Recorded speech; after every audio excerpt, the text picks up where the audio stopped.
प्रधानमंत्री मोदी जी ने और बिहार वासी को अधिकार दे दिया कि अगर वो चाहे तो जम्मू कश्मीर के अंदर भी अपना जमीन खरीद सकता और मकान बना सकता है। कश्मीर से धारा 370 को सदैव के लिए समाप्त कर दिया और आतंकवाद की ताबूत पर अंतिम कील ठोकने का कार्य भी कर दिया है। और भारत की धरती पर आतंकवाद के लिए नहीं, नक्सलवाद के लिए नहीं, अब विकास के लिए भारत की धरती जानी जाएगी। और विकास के लिए अच्छे सोच के लोग राजनीति में आने चाहिए। इसी जिससे विधानसभा के चुनाव में हम सब आपके बीच आए हैं। भाइयों बहनों, आपने देखा होगा पिछली विधानसभा चुनाव में अगर नीतीश मिश्रा जी को आपने 1000 वोट और बढ़ा करके दे दिए होते तो वे फिर से यहाँ के विधायक होते।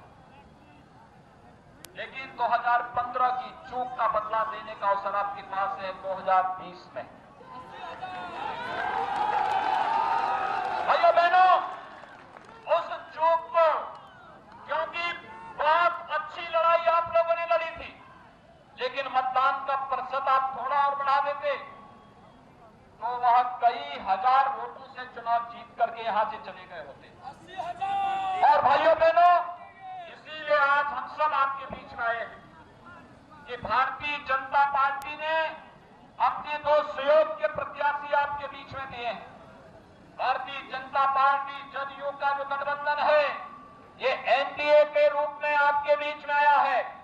और एनडीए एक भारत श्रेष्ठ भारत की परिकल्पना को साकार करने वाला, विकास को प्राथमिकता देने वाला, राजनीति की धुरी को बदल करके जाति मत मजहब के आधार पर, क्षेत्र भाषा से हटा करके, इन सब से अलग हट करके हमने गांव को, गरीब को, किसान को, नौजवान को, महिलाओं को और समाज के प्रत्येक तबके को विकास की मुख्य धारा के साथ जोड़ने का कार्य किया।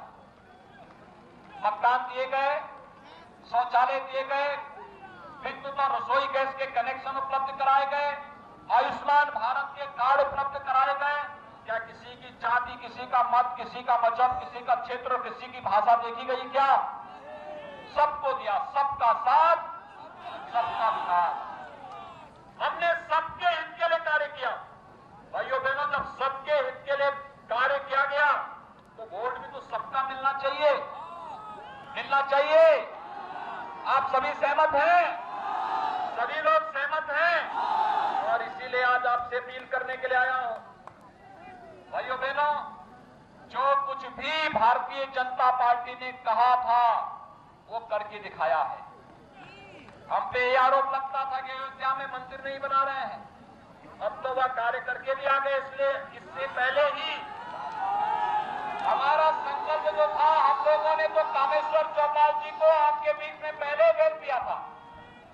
और इसीलिए मिथिला के ही एक सपूत से कि देश के अंदर हमारे यहां कोई भेदभाव नहीं। 1989 में कामेश्वर चौपाल जी के हाथों से राम जन्मभूमि की पहली शिला रख दी गई और प्रधानमंत्री मोदी जी के दर्शनों से मंदिर निर्माण का कार्य भी शुभारंभ करके मैं मिथिलांचल की धरती को प्रणाम करने के लिए स्वयं यहां पर उपस्थित हुआ हूं।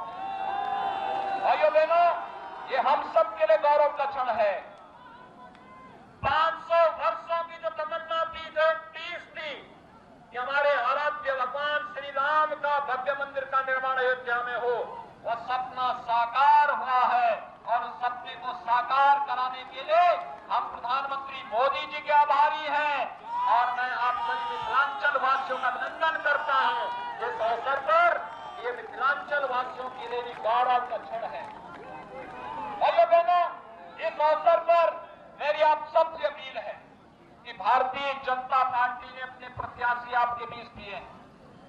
भारतीय जनता पार्टी ने झंझारपुर से श्री नीतीश मिश्रा जी को अपना प्रत्याशी बनाया है।